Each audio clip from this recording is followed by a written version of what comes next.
வேடசந்தூர் அருகே நலிந்து வரும் கொல்லப்பட்டறை தொழிலை மேம்படுத்த மானிய கடன் வழங்க வேண்டும் என கோரிக்கை எழுந்துள்ளது. இது தொடர்பான ஒரு செய்தி தொகுப்பை பார்க்கலாம்.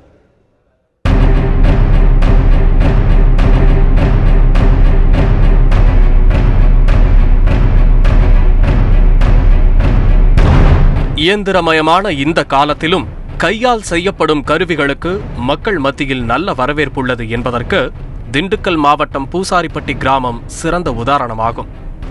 இங்குள்ள இரும்பு உலைகளத்தில் களை கொத்தி, மண்வெட்டி, சுத்தியல், கத்தரிக்கோல், கோடாரி உள்ளிட்ட இரும்பு கருவிகள் வடிவமைக்கப்படுகின்றன. படிக்கிற பிள்ளைகள்லாம் படிக்காம இதே வேலை தான், எங்களால் ஒன்றும் முடியலை. நீங்கள் எதுவும் கரிமூட்டை, இரும்பு எல்லாமே நாங்கள் தொழில் பண்ணுறதுக்கு எல்லாமே எங்கள் காசை கொண்டு தான், நாங்கள் கை கொண்டு கரணம் பாஞ்சு தான் நாங்கள் வேலை செய்கிறோம்.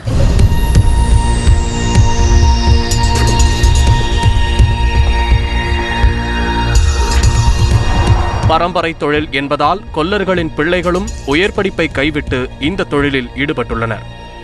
மூலப்பொருட்களின் விலையேற்றத்தால் கொல்லப்பட்டறை தொழில் நலிந்து வருவதாக அவர்கள் வேதனை தெரிவிக்கின்றனர். எங்களுடைய சொந்த முயற்சியினால எங்களால் சிறு தொழில்கள் செய்து திண்டுக்கல், திருச்சி இப்படி போன்ற இடங்களில் போய் தெருவாக சுற்றி நாங்கள் விற்று வளர்த்துட்டு வர்றோம். மாண்புமிகு முதலமைச்சர் அம்மா அவர்கள் எங்களுக்கு ஒரு லோன் கொடுத்து உதவுமாறு மிக தாழ்மையுடன் கேட்டுக்கொள்கிறோம். தொழிலை மேம்படுத்த மானிய கடன் வழங்குவதோடு மோட்டார் இயந்திரங்கள் மூலம் கருவிகள் தயாரிக்க இலவச பயிற்சி அளிக்க ஏற்பாடு செய்ய வேண்டும் என்பது பூசாரிப்பட்டி கிராமத்தினரின் கோரிக்கையாகும்.